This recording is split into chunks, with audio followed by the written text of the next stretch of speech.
Welcome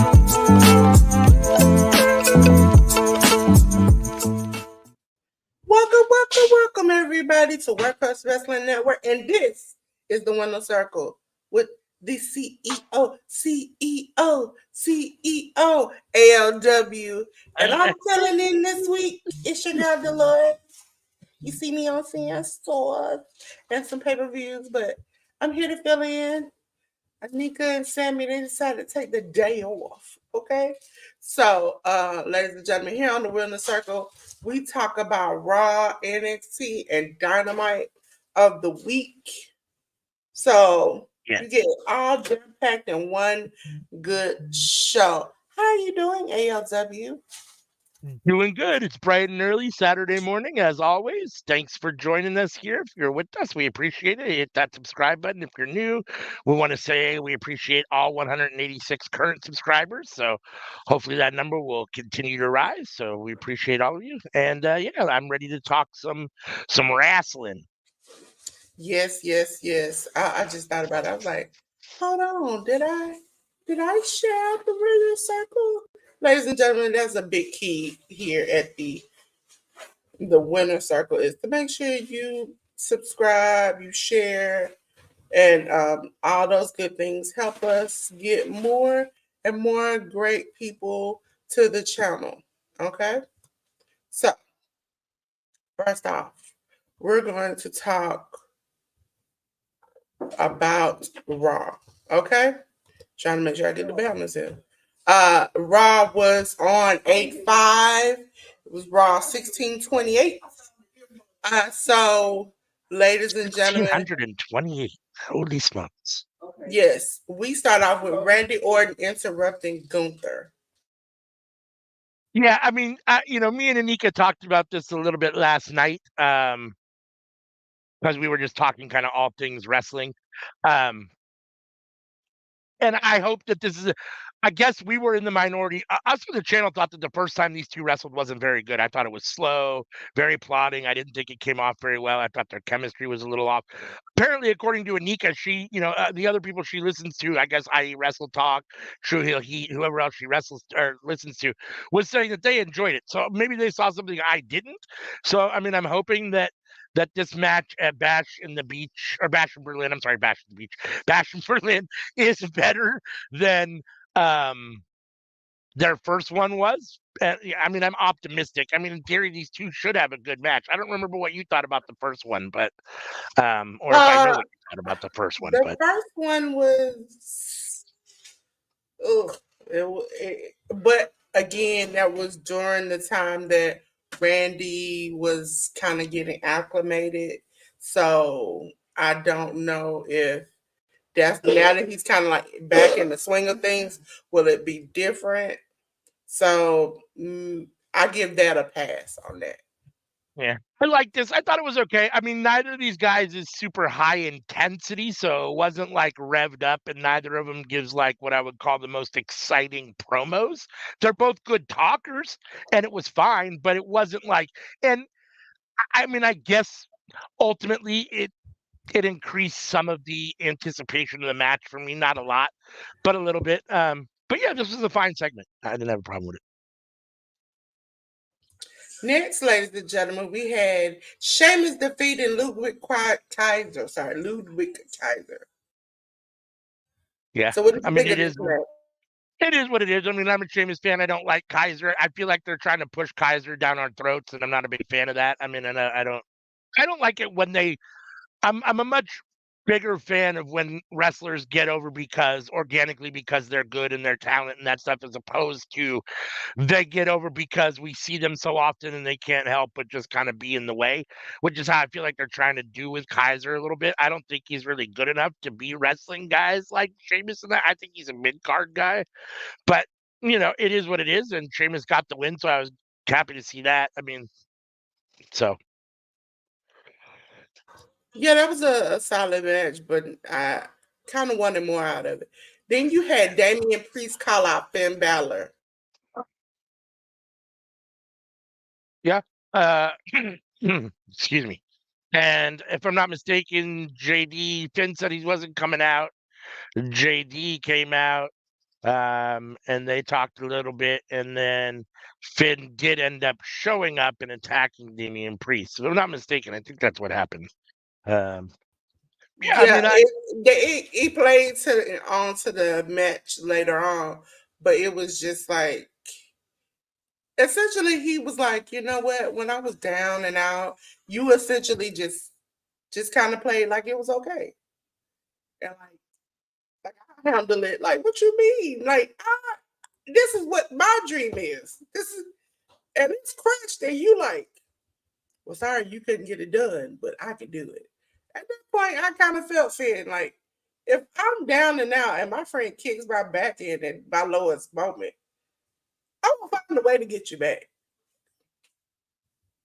no, I mean, I tend to agree, and I was never the biggest Judgment Day fan, so if I mean this old, I mean, I know we have kind of the new look Judgment Day or the Balor Club, whatever we're gonna call it at this point, with Liv and Dom and Finn and Big Head and Carlito, but um I'm glad that Damien and Rhea are ultimately gonna get away from them, or at least from Judgment Day, and move on. So, and I'm here for Damien beating up Finn. I mean, I want to see Damien beat up Finn. I like Finn Balor at the same time, but I'm here to see Damien beat up Finn. So, Yeah, so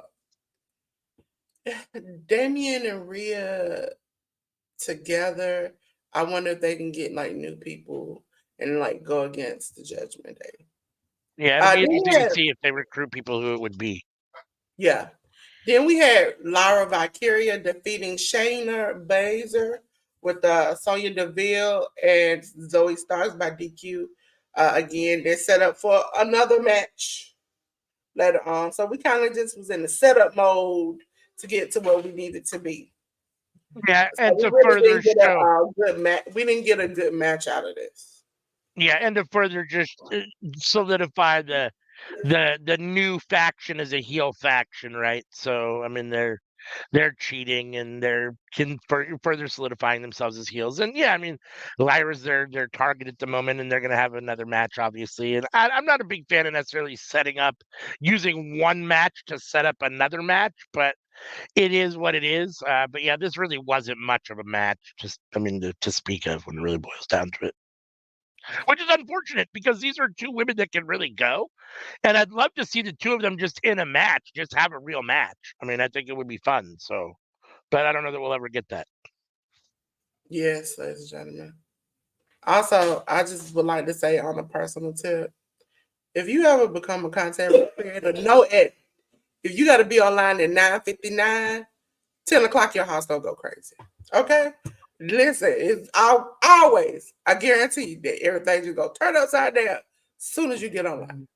No doubt. Uh CM Punk promo and Bronson Reed sends Seth a message. Yeah, And I sure did. appreciate it. This was said earlier tonight when Bronson Reed was like, hey, you know, you're not giving me chances. You just giving people chance of the chance of the chance. So you know what?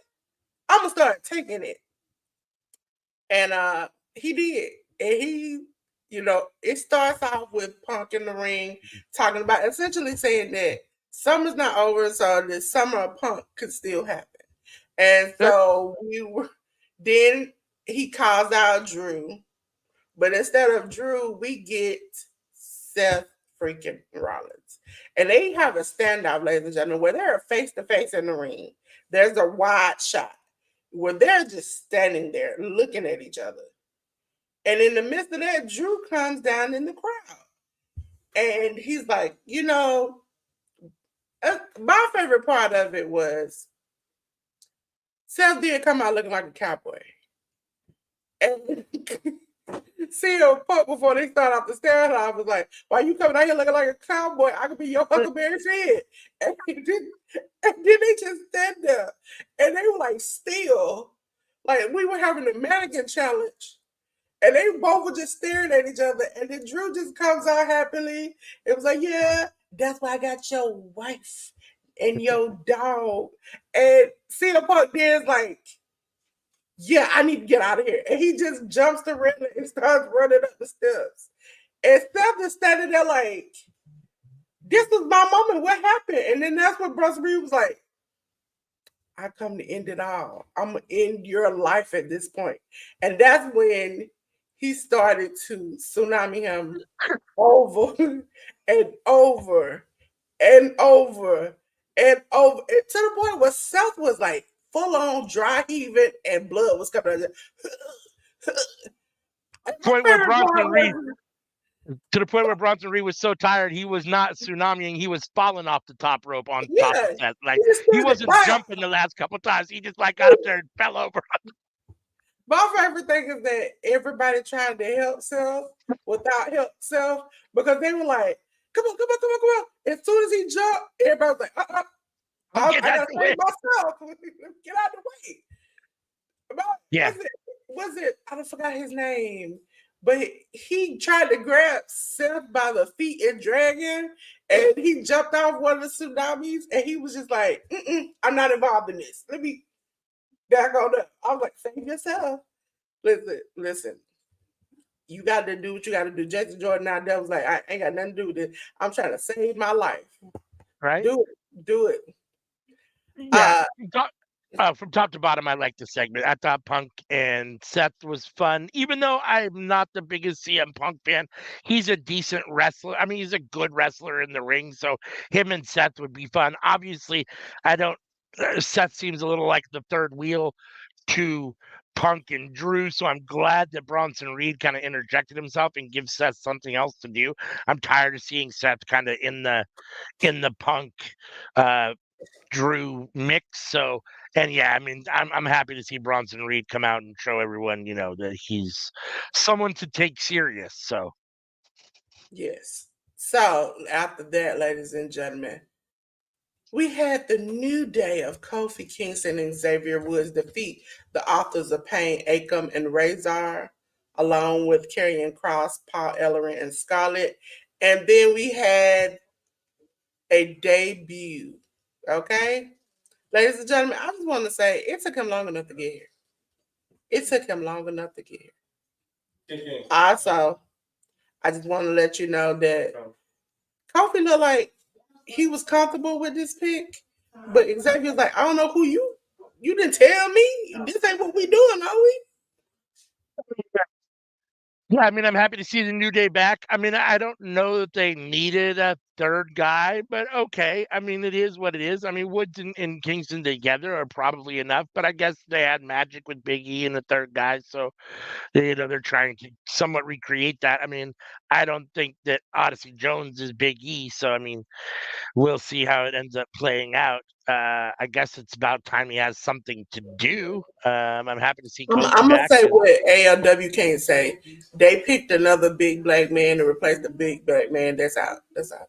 Yeah. No, I mean you're right. You're right. I mean it's classic WWE stuff. It's classic wrestling. I mean, all companies seem to do that. I don't know why it seems to be very traditional for wrestling to do that. That seems to be what they do. It's like their template. But yeah, I mean, Odyssey Jones has not. He's never done anything. I think in NXT, he had all like 4 or 5 matches, if I'm not mistaken, and then he got drafted twice and never has done anything. So as far as I'm concerned, the jury's out. I have no idea what we're gonna get from him. I mean, even promo wise, he hasn't done a whole lot. So we'll see. I mean, if he can kind of add some of what Big E added to New Day, I guess I'm here for it.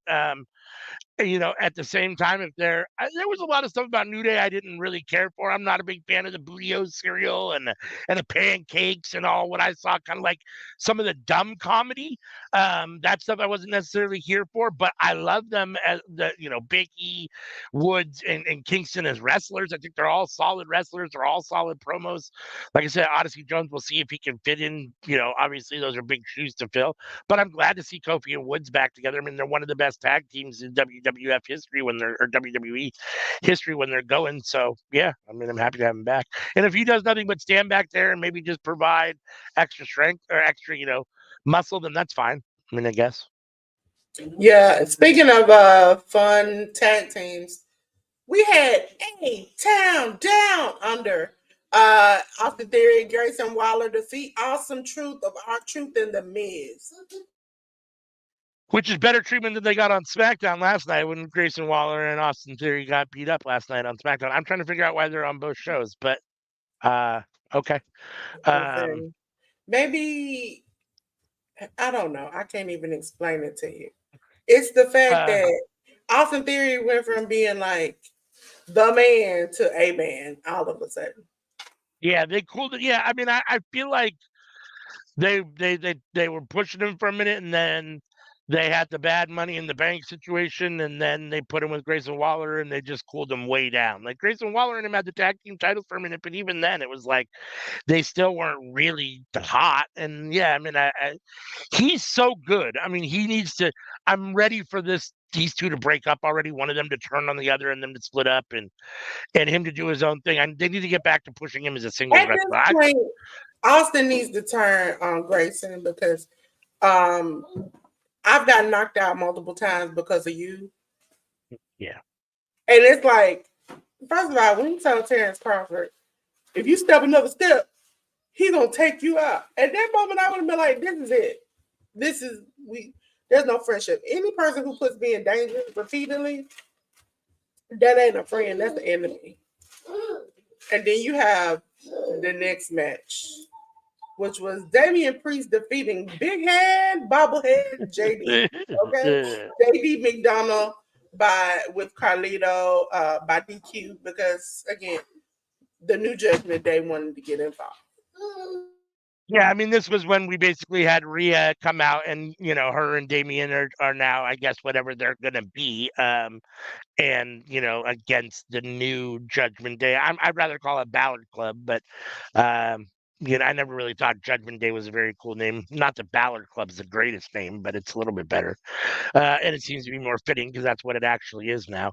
And he, obviously now Finn's happy because he can lord over the people that are below him, right? I mean, Big Head and Carlito and Dom are all a little below him. Where Damian Priest and Rhea were willing to stand up to him and be like, no, first of all, I'm at least as good as you, if not better, and we're play leader. So now Finn can play leader. It feels a little bit of an ego trip on Finn's part. So, but this match was solid until it wasn't, until it broke down. I mean, both guys can wrestle. JD's a solid wrestler, even though he's got a big head, and he's obnoxious. He's a solid wrestler, and Damian Priest is a solid wrestler. So, I mean, I enjoyed this for what it was. Yeah, I mean it was okay. Other than by the end, I'm like, okay, this is like a GCW disqualification. Somebody, I'm like, hey, we don't have to start this at the point. But this next match was pretty good. It was Io Sky with Kyrie Sane in her corner defeating Sonya Deville with Shayna and Zoe Stark in her corner. I mean, this was our second match with this new trio faction because Shayna wrestled earlier in the night. So they're definitely giving this faction time. It feels like they want to push this faction and make it a big deal in the women's division.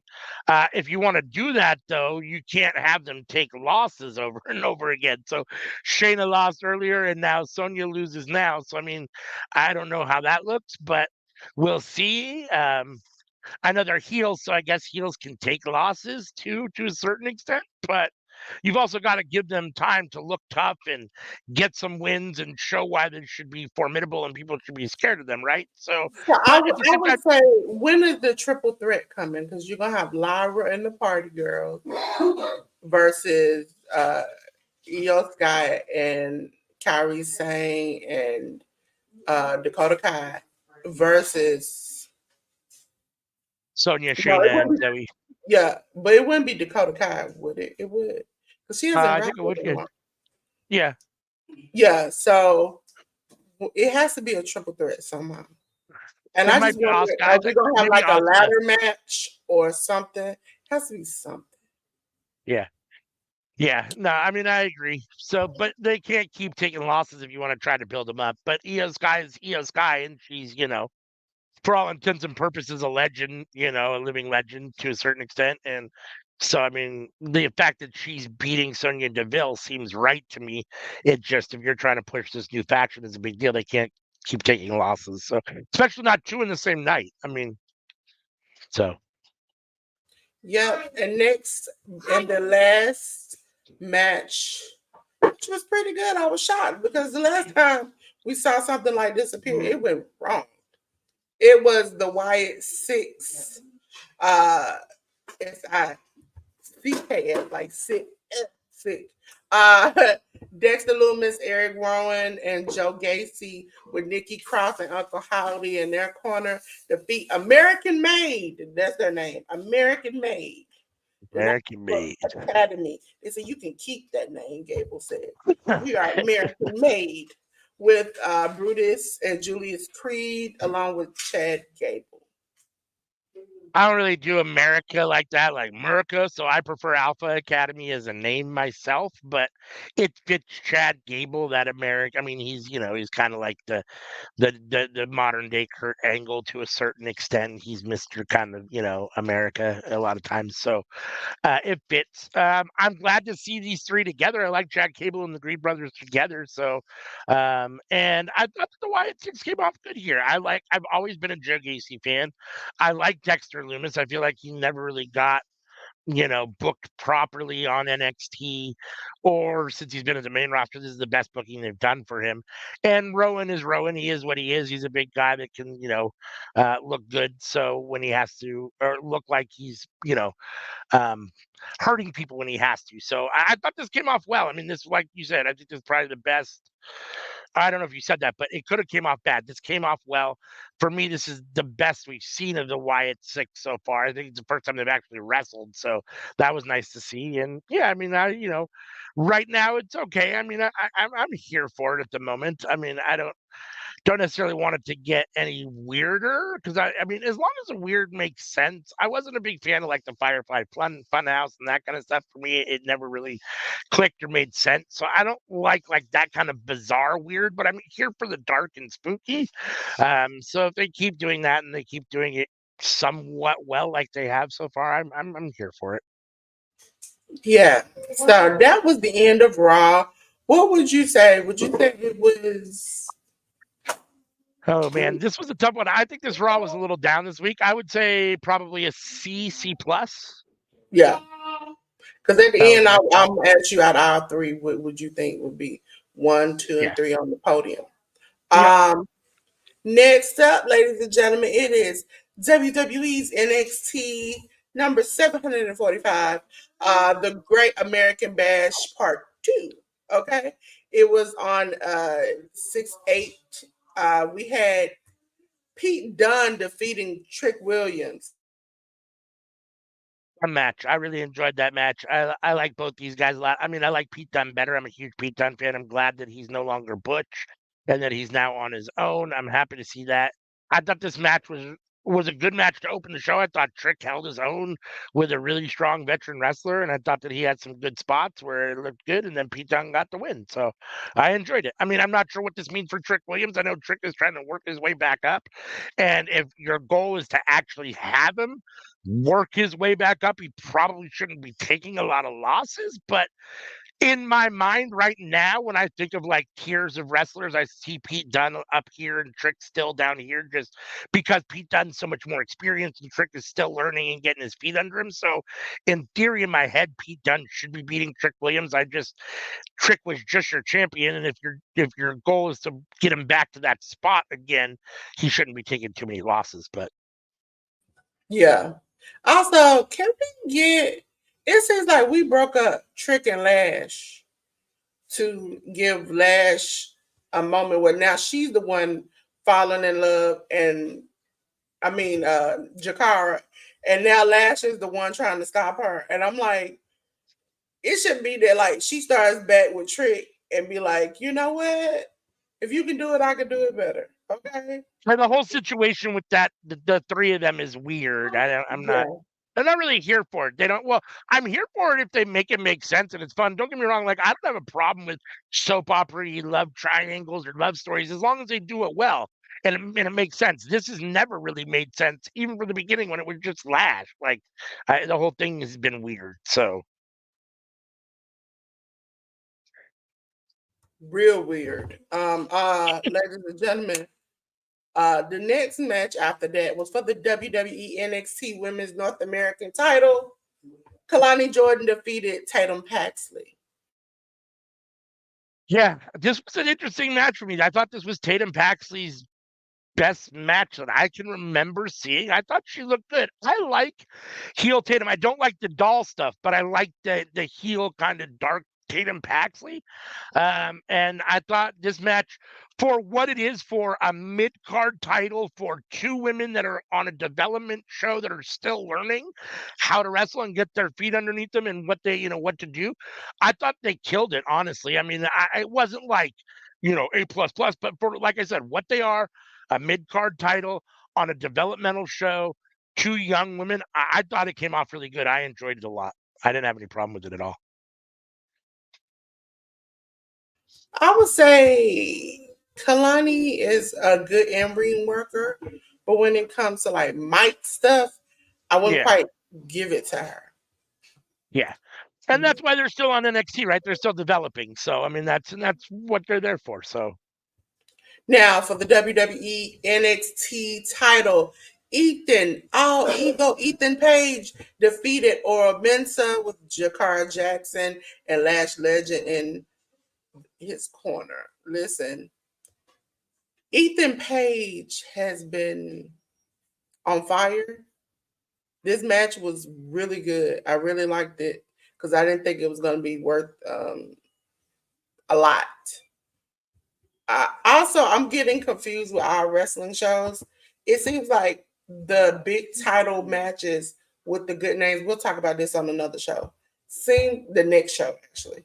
Seems like you put these great matches or these good matches or these good big title matches on before other matches. mhm. And I Yeah, I think the was. order was kind of messed up. I like the match. I just wish it was either next to last or last, but not in this position. That seemed like a weird spot, and it feels like, not that I didn't think it was predictable, because if you'd asked me before the match, I would have said that Ethan Page probably has 100% chance of winning. That didn't mean what. Well, I thought the match was going to be worse than it was. The match exceeded my expectations, so we'll start there. I thought Ethan Page was a surefire win, and I do think that when you see a title match like that take place in the middle of a weekly show, and you have non-title matches come after it, or even matches that the titles are not as big, it does. I think it leads to predictability and shows that more than likely the champion's retaining. So for me, as soon as this match started halfway through the show, I was like, oh, even more Ethan Page is winning. So that said, and I don't like metaphor. I hate metaphor. And I don't like Ora Mensa. This was the best work Ora Mensa's done in the ring, in my opinion. I thought this came off really well on his end. If we get this Ora Mensa, if he can change his talking, which drives me nuts.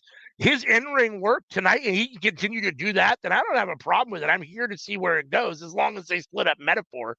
But I thought he, wrestled well. I thought he looked good. I mean, for what it was only I think like 6 minutes, and Ethan Page ultimately got the win. But I thought Aura looked really good, which I was surprised about. The match exceeded my expectations for sure. Yeah, that's why I was like, I didn't really have high expectations, but then when I Yeah, saw it, I was like, oh, that's great. yeah, Also, I believe in Joe Hendry. Okay, ladies and gentlemen, Joe Hendry defeated Joe Coffey for Mark Coffey and Wolfgang in his corner. Ladies mm, and gentlemen, afterwards, Joe said, I like it here. I might I like stay. it. Yeah, Yes. Also, if you don't know, we'll be talking about it. I think it's in September, it says. I think it's GCWHOG, one of those, that Joe Hendry is scheduled to wrestle. And if you don't know, ladies and gentlemen, Josh Briggs just wrestled in Noah. So WWE is expanding its reach to the indies now. which is nice. I mean, this is what we kind of hoped we'd always get from WWE. I mean, obviously it's not. I mean, they haven't like kicked the door down and just said whatever. But one of the biggest issues with WWE in their history has been their isolationism, right? So the fact that now they're playing nicer with people is a lot better. So and they always should have. This Joe Hendry's great. I'm always here for Joe Hendry. Um, and Joe Coffey. I love Gallus too, so this was a fun match for me.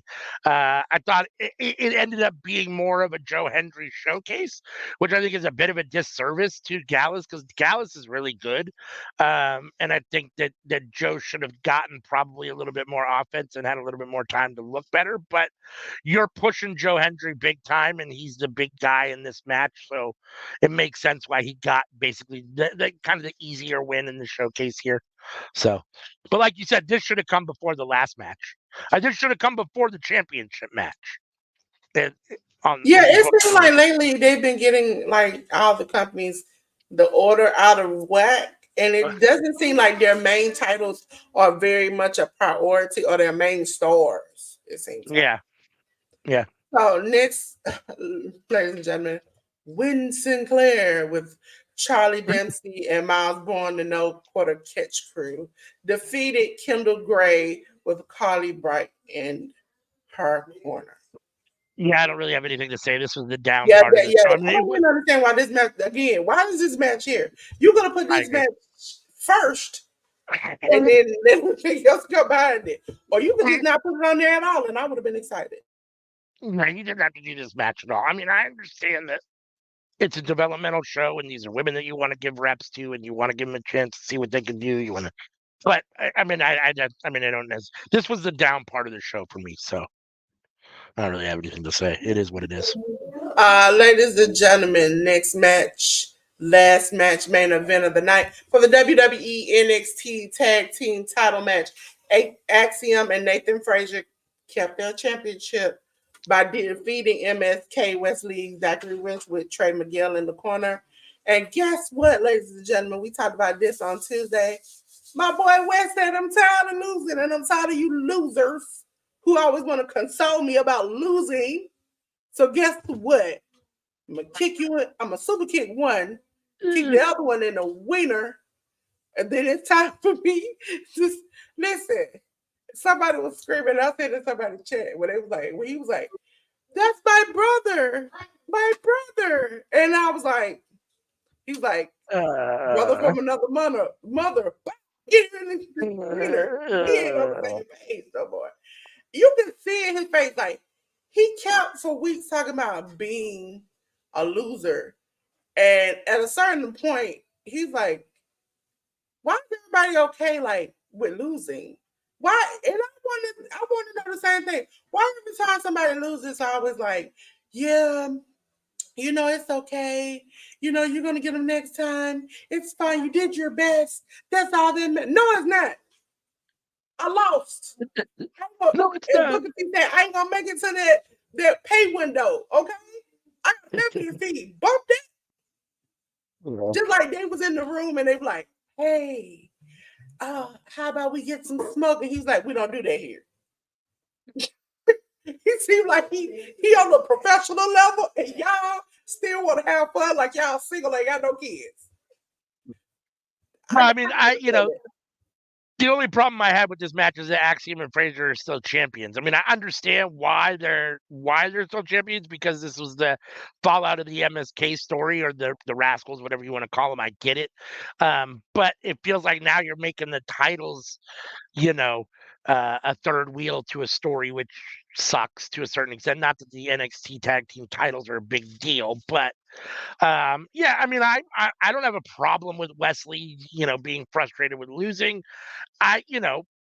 It is what it is. I mean, we'll see what Wesley becomes now. I mean, he's basically been on NXT his whole WWE career, and at this point, I'm not positive that they think he's main roster material. Maybe he's a lifer on NXT. Maybe he's okay with that. I don't know. But we'll see what they try to do with heel Wesley. Um, I guess I'm here for it. I mean, I'm here for a little bit of a feud between him and the other two rascals. So, but yeah, I think I think it's a disservice to the tag team championships, not Axiom and Frazier, but to the belts themselves, to be kind of a third wheel in a story. But it is what it is. I thought NXT was okay. Yeah. I didn't think it was a whole lot. I mean, it was right on par with Raw. It might have been a little bit better. I guess if I gave Raw a C, I'll give this a C plus. Yeah, I had high hopes for what was going to be. I was like, oh, they're really gonna get it at this point. But they fooled me. But the next show, Dynamite, Tony let us know from the get go, it gonna be booty crap. He said, you know what? I'm just gonna put this tweet out and let y'all know. I also appreciate Tony that you tried to hide that half of the people weren't there by putting this big American flag up, which had nothing to do with what you were doing. Like it could have been a big AEW flag. I would have took that. But you just put a big American flag out of nowhere, like, hey, we gotta do something. Hey, a big American flag. Uh that made me pop. But ladies and gentlemen, the next show we're gonna talk about, the last show we're gonna talk about, AEW 253 on the 7th. Ladies and gentlemen, it started out with the AEW American Title Eliminator match. Oh, that's one thing I can't stand about Tony Khan is a long sentence for a match that ain't got nothing to do with. MJF, the champion, defeated Kyle Fletcher. We had some shenanigans because afterwards, Kyle was left blooded and beat up. And at this point, I'm like, and what? It seems like this might be the match, which we thought it was going to be Bryan Danielson, where the hidden blade is going to just like appear. Because it seems at this point, nothing really can take MJF down. Yeah. No, I mean, I thought this was a solid match, another good match to open a Dynamite. MJF opening the show, defending the title. Kyle Fletcher, I thought looked great. I don't understand people that don't like Kyle Fletcher. There's a few of them out there. Some people, Jimmy Macron, who don't like Kyle Fletcher. And I'm not sure why. I think he's great. I don't have any problem with Kyle. I mean, he could use a little work on the mic, but in the ring, I think he's phenomenal. And I thought him and MJF had a really solid match. MJF has had some really good matches since coming back. Well, nothing but good matches since coming back, in my opinion.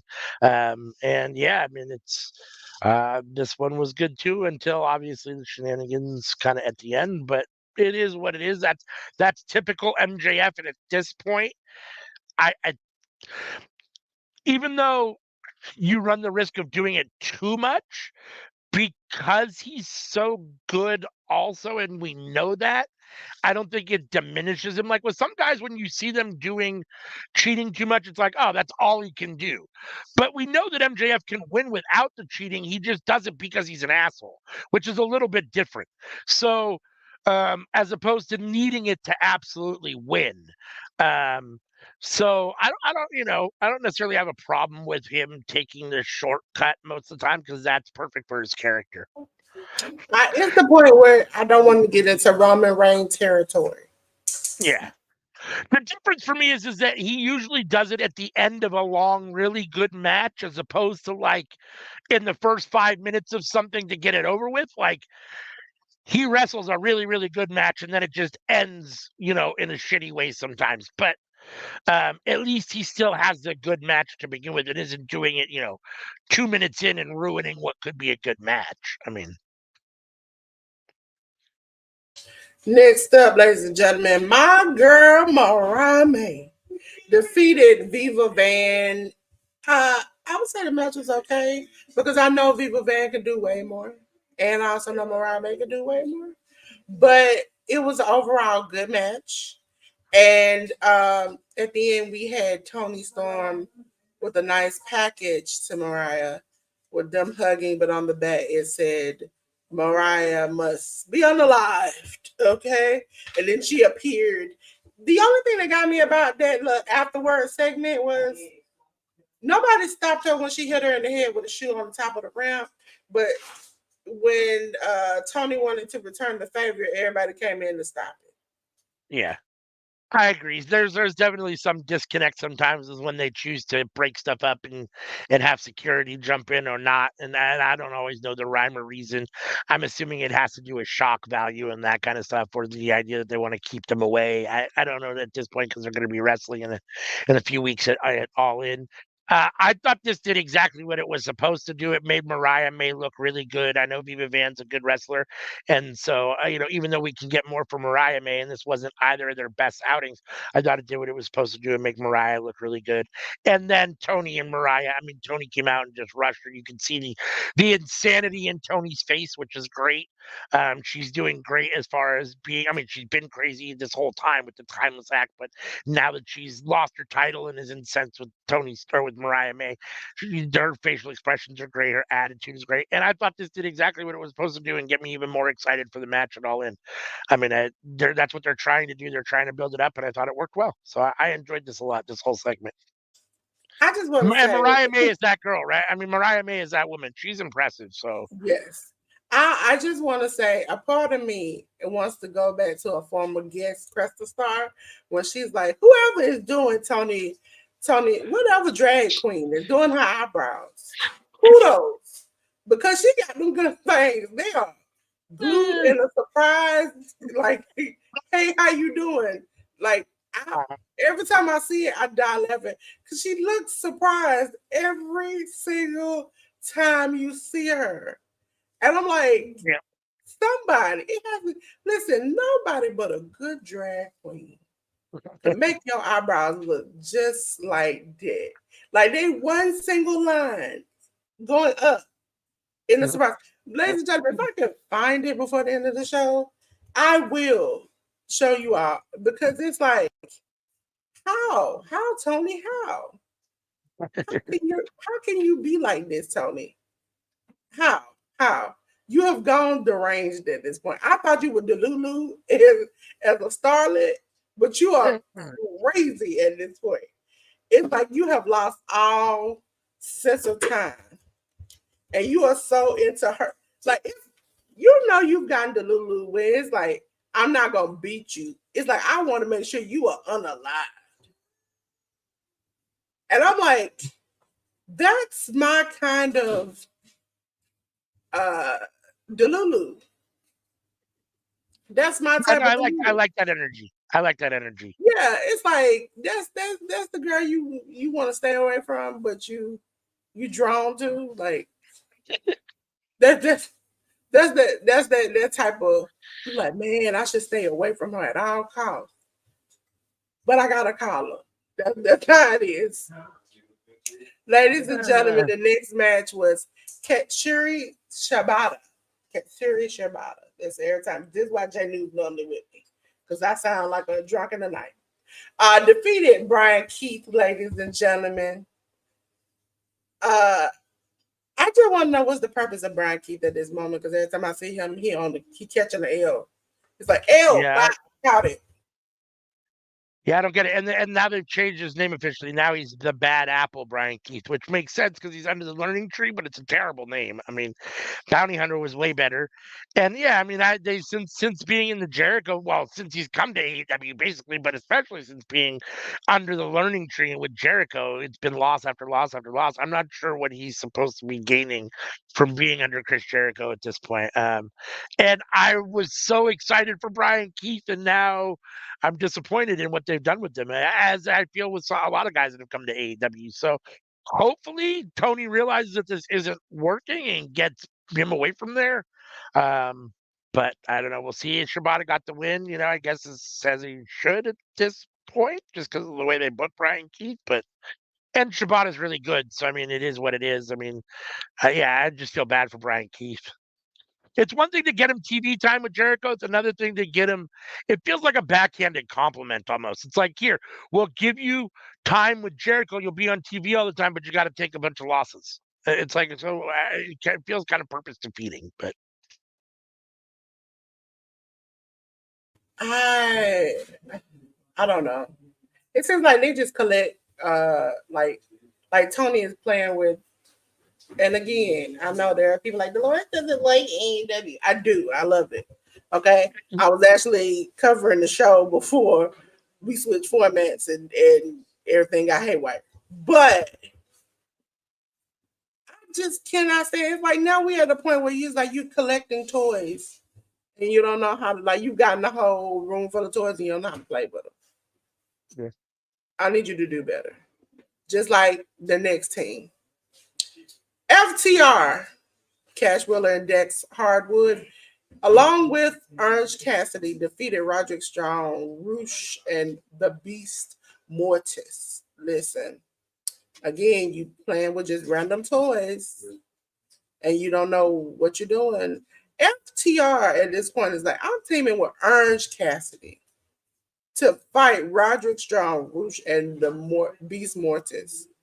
What have my life come to?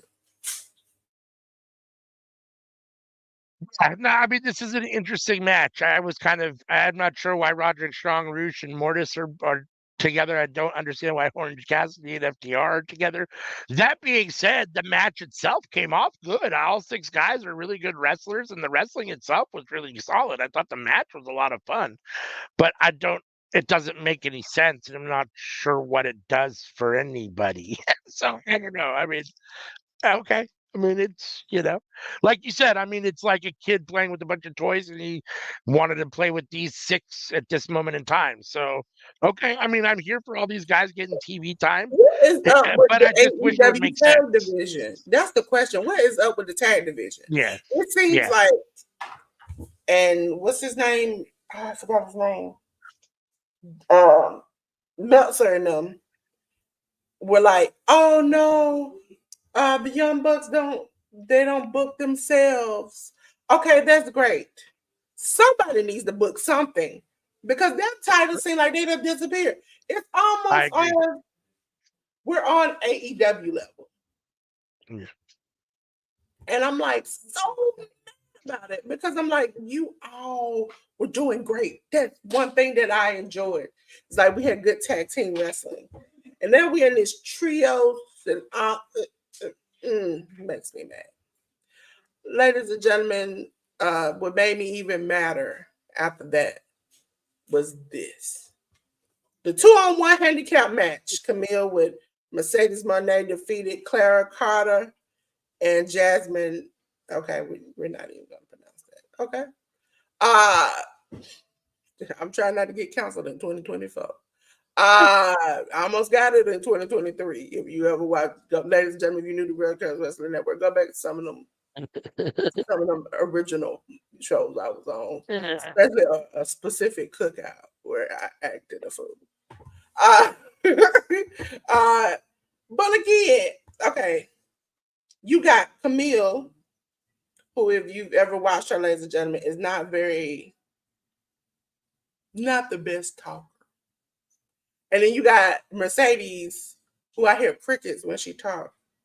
It's like, oh, wait a minute, Mercedes is about to talk. Let me get up and go to the bathroom. Okay, listen, I don't know how you put them two together. You put them two together. It's supposed to be Sean and Diesel, but instead, I mean, Sean talked. Diesel gave you some kind of cool when he talked. That doesn't appear on the screen. And I hate to say it, but this is her not being in WWE has shined a light that it's so bright that nobody knew we could see.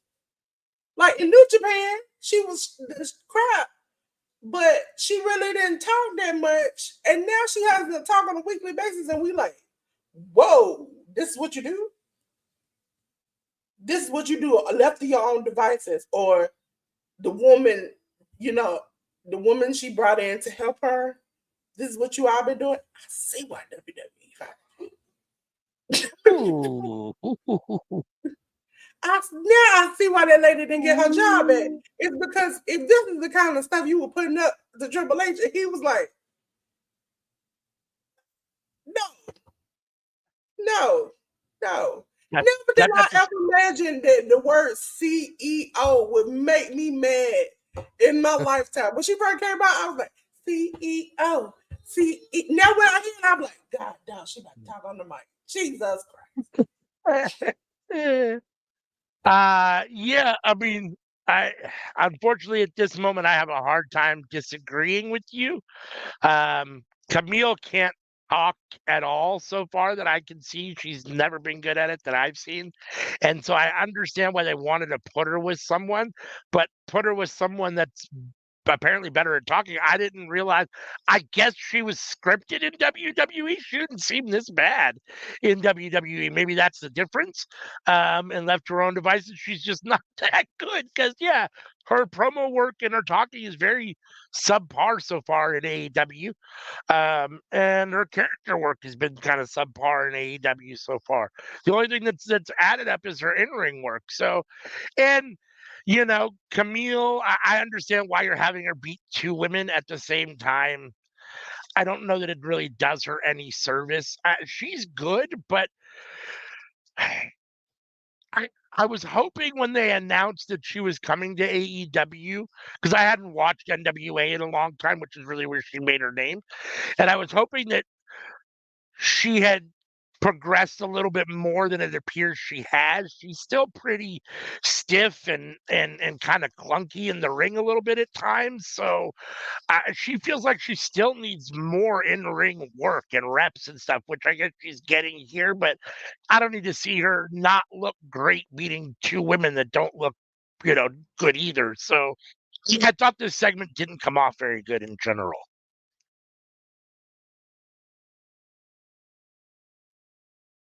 Oh, yeah, you're muted.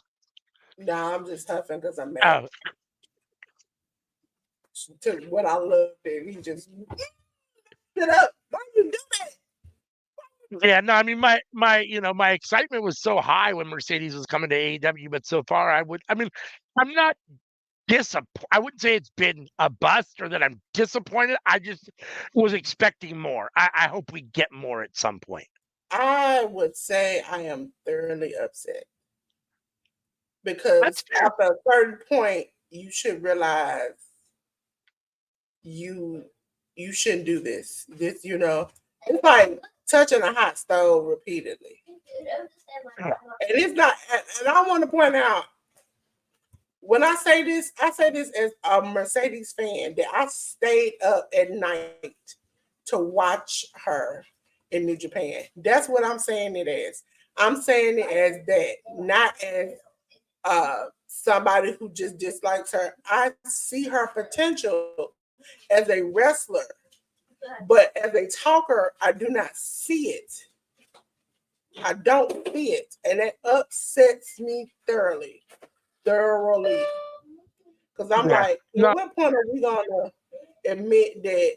And I know everybody's like, oh, but when are we gonna admit when something is just not working yeah, no, it almost anymore? feels a little bit like Sasha Banks was so good because she might have been a product of the system that was good. I mean, the jury's still out. It I hasn't don't think. necessarily been long enough, but we'll see. I mean, right now it's rocky for Mercedes. Let's put it at that. Listen, I would like to say that she's not. Even if you watch her vlogs and different things, this is just who she is. Okay, Right. that's just her. She just talks like she doesn't care. It's Uh, just okay. That irritates me. That irritates me badly. yeah. So, ladies and gentlemen, as I said, I promised you because I work quickly. Summons can't put her there too long, but that's how we just the the like she just like I can tell you as watching as a RuPaul Drag Race fan, she them things drawn on. They take glue and they glue it on and they arch it and they glue it high. Ladies and gentlemen, the last match of the night. The match I was looking forward to that I'm glad they made it in town. Anything goes match. Brian Danielson defeating Double J Jeff Jarrett. Listen, if you haven't been on this podcast long enough, you'll understand that I don't like Terry from Florida. I can't stand Jericho. I have a deep seated personal vendetta against Mark Merrow for ruining my childhood. And because I thought he was black. Every time I go through this, I have flashbacks. I have PTSD. I thought he was black. I met him. I shook his hand. He was a black man. Come to find out, he's a white Italian man, and that's it. And I was like, what?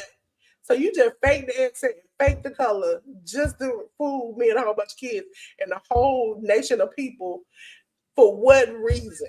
Tell me that. But not on the level of my dislike, but right below it, it's like if they are 10, this person is a 9. It's Jeff Jarrett, okay? Because I remember Jeff Jarrett, TNA Jeff Jarrett, that made me want to run through a wall. Also, I remember WWE Jeff Jarrett when all I saw him do repeatedly was guitar shot, guitar shot, guitar shot, hit on somebody's wife, guitar shot. Every time I saw it, I was like, I know how this go end. Either he gonna get the guitar shot or he gonna give somebody the guitar shot. Regardless, it's gonna be a good guitar wasted on somebody's head. I'm like, first of all, I want to call WWE and ask them about some of the stuff they used to use, like these coffins in these matches. I know Paul Bearer have them, but did you have to pay him? Like, because as a person who knows the funeral business, these things are expensive. Okay, these are very, very expensive. You just wasting them like every week. Or these guitars, do you have like a maker for them or what? Because at this point, you were wasting them things like 40 Gold West. No, I mean I've been outwardly spoken. I've against Jeff Jarrett. I'm not a Jeff Jarrett fan. I never have been. You know, I love this country because I'm from it, but I don't really do America like that. I don't do good old boys and country boys like that, especially not white dudes like that. And that's Jeff Jarrett. So that's been his persona basically his whole career. So from just that alone puts me off. And I never liked him in general. So I was happy to see Brian Danielson get the win here. That being said, Jeff Jarrett had a really good match here with Brian Danielson. I thought these two had a good match. This was fun. And Brian Danielson can have a good match with anybody. I mean, he's that good. And Jeff is a solid wrestler and a veteran, so he knows what to do. And he took the loss, which made me happy. So, I mean, I don't really have anything to complain about here other than having to see Jeff Jarrett on my television. I would like to say, ladies and gentlemen, that the unspoken thing is that while we talking about uh dark sides of the ring, I need them to help me figure out how everybody is okay with him taking somebody's wife. Nobody speaks about that. He didn't straight up step somebody's wife and didn't Yeah, say nothing. Uh, Speaking of that, I just want to take time out to say R.I.P. to Kevin Sullivan. yeah. Uh, Great wrestling mind. His characters were like so unique. I remember as a kid, there are certain characters that struck me like like certain characters you can't just as a kid watch in the dark. And him in the Dungeon of Doom and like the smoke and stuff. After I got older, I realized how goofy and funny it was. But as a kid, it was like I used to be the Terry from Florida fan. That's why I'm so hurt that the man is like that. But I was like, oh my God, he's trapped in the dungeon, like type of thing. Yeah. Yeah. I was always a But Kevin Sullivan fan. I mean, I don't think if you were, if you grew up watching him at all, I think you were a fan. I mean, the dude was amazing. He had several different incarnations and characters, and I thought all of them worked well. And he was always and a brilliant behind the scene mind too. Great booker, good judgment, good judge of talent and character. So yeah, he'll be missed for sure. yes, ladies and gentlemen, that comes to the end of our show. But we got some Okay. house cleaning to do, first of all. First, I'm going to cut this banner off and let you all know. Uh, you see this QR code right here? Let me lean back there. It's the horse seat for Workhouse Wrestling Network. And we here, scan this code. We're going to give you some time to scan this.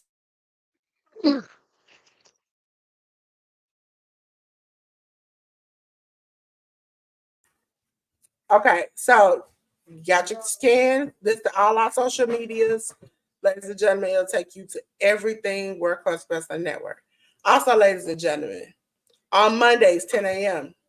It is Seeing Stars with the good brother Jay News and myself, Dolores, talking all things indie wrestling here on Workhorse Wrestling Network. Okay, so we'll talk New Japan, Noah, GCW, any and everything. We talk about it. Also, ladies and gentlemen, 10:30, and these are all Eastern Standard Time. 10:30 Eastern Standard Time on Tuesday is the cookout where everybody gets together and they play fire games and talk hot topics for the weekend wrestling. Make sure you're here for that. Also, ladies and gentlemen, Friday night fights, 8 o'clock p.m. Eastern Standard Time. You get SmackDown and Rampage watch along with Anika and Slamming Sammy Joe. Let me tell you something, they're very unpredictable. You'll never know what they're going to say. So make sure you hear so you don't miss it. Because listen, sometimes I can't clip it because it's out that wild. You may want to make sure you are live to hear it. Okay. Also, ladies and gentlemen, 10 a.m. Sorry for those who've been watching the Seeing Stars. I've been saying the wrong time. 10 a.m. on Saturday is the Winner's Circle with ALW, Anika, and Sammy. I'm just, I'm feeling in today. They do Raw, NXT, and Dynamite reviews every Saturday, 10 a.m. Eastern Standard Time. Don't forget, 11 a.m.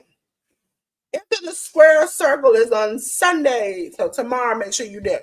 Because ALW and Sammy will battle it out in these games to see who will be the Into the Square Circle champion. So, ladies and gentlemen, that is it. That is all. And because I'm here and I'm extra, as you all know, I would like to say it's getting hot in here, ladies and gentlemen. It's getting hot in here. Please, please, let's all keep our clothes on. Okay? I don't care how hot it's getting. Okay? But I will help us because I'm going to cut the lights out, ladies and gentlemen. There we go. And I want to say, everybody have a good weekend. Make sure you're here for the Into the Square Circle tomorrow at 11 a.m. And until then, peace.